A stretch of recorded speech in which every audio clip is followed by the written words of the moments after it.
wéy leen di gën a abonné ci chaîne YouTube bii di Syndicalisme TV, la télévision du moment bi leen di jox mboolem xibaar yu wér te wóor ci à temps réel. dal leen ak jàmm ñu xëy taaxaan yéene kaay xëyndoo tàmbale ko Vox Populi mu xëy rek yem ci taw yu métti yi nga xamante ni ki dem jot na koo taw ci diwaanu Ndakaaru, Kaolack ak ca Touba. yéene kaay bi ndox mu njëkk mi toq naka ci réew mi daanaka ay jëye dëngu la dal dee def, ndox mu bëri nag moo wàcce def ay dégâts yu bëri naka ci capitale bu Sénégal ca Saloum ak ca Touba. yéene kaay bi ne am na ci ay yàqu-yàqu yu bëri yoo xamante nemeeku nañ ko ci BRT bi waaye ca dem dikk nag ak ci arrêt yi nga xamante ni gis nañ ko ci Ndakaaru. ca boobee jamono ka ministre ba doon amal visite nag di Cheikh Tidiane Dièye nag foofu la mujjee dem buubu dem ca Kaolack ngir xool nemmeeku nag yàqu-yàqu yi nga xamante ni si ndox mi jot na ko faa defal. gouvernement bi nag nee na fi mu toll nii dina taxaw nag bu fexe rek ba jege askan wi ba mbooleem jafe-jafe bi nga xamante ni si ndox moomee sooke na ko ñu taxaw rek ba dimbale ci askan wi. ndox moomee Barça wala Barsaq bi yéenekaay bi na jeexagul, gaañaa ngay dem nag te gaañaa ngay dee. am na ci gaal goo xamante ni si ci ndox moomee la jaar jóge woon Kafountine di dem nag. grand panel yéenekaay des ci ndox moomee ak révision accord de pêche yi nag yéenekaay bi ne fi mu toll nii Sonko nag moo ngay artu nag ñi nga xamante ni si moo di nappkat yi. début d'hivernage tàmbaleeg nawet bi nag yéenekaay bi ne taw yu njëkk yi nag tiitaange njëkk nag daal dee tàmbali. localité yu bëri ci réew mi nag jot nañ faa gis ne ay taw waaye nag yàqu-yàqu yu bëri nemeeku nañ ko ca Dakar, Kaolack, ca Touba nag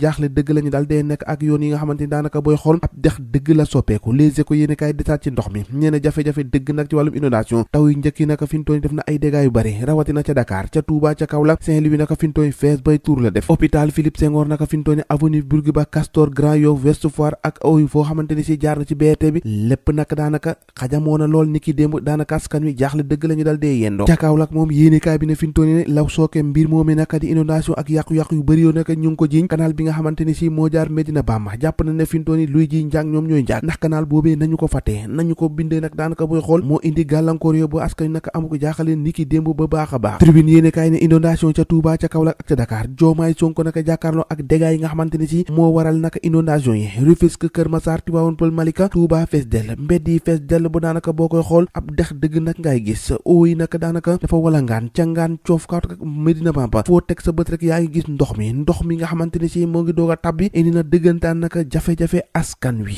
ñu bàyyi ndox moomee yem ci l'observateur mi xëy dalal naka ki nga xamante ni moo di Mansour Faye. ITV naka la yéenekaay bi xëy def ak ñoom nee na naka Sénégal fi mu toll nii ci danger dëgg la ne ci ab xal la dal day joggi ndax jamono ji kenn xamul kan mooy président de la république kan mooy premier ministre. ay menaces de Sonko nag nee na amul benn loo xamante ne mën nañ caa tiit ndax loolee da booy xool ay waxu picc dëngu la ay waxu xale dëgg la. les 100 jours nag yi nga xamante ni si diggante Ousmane Sonko ak Diomaye def nañ ko ci bopp nguur bi. moom Mansour Faye àdduna ci ndax daanaka gis na ne lu bari nag des na loo xamante ni si dañ ko war a joyanti nag. moom Mansour Faye jàpp na ne génnu Aliou Sall kàddu yi moo yëkkati jàpp na ne fi mu toll nii amul leen loo xamante ni si am na solo. APR nag ak ëllëgam ci Amadou Ba yéenekaay bi ne fi mu toll nii Mansour Ba la mu ca xamal nag indi na ko ba mu leer a leer. Direct News xëy samp ab laaj nee ndax Ousmane Sonko premier ministre naka dañ ko leeralee ci 60 milliards yi nga xamante ni si moom lañ indi ci programme d'assainissement dafa leerut ndax fi mu toll nii am na ci loo xamante ni daanaka leerut boppam de te boo moytu naka dina indi ab jaxe-jaxe. yor yooyu yónnekaay ne journée suñu setal suñu réew nag ca Saint-Louis premier ministre naka sàkku na ci 60 milliards yi nga xamante ni si nañ ko dépensé ci programme d'assainissement des villes nag yéenekaay bi ne fi mu toll nii war nañ ko mën a leeral ko ba mu leer nañ bu xam naka fan mbir mi dugg ak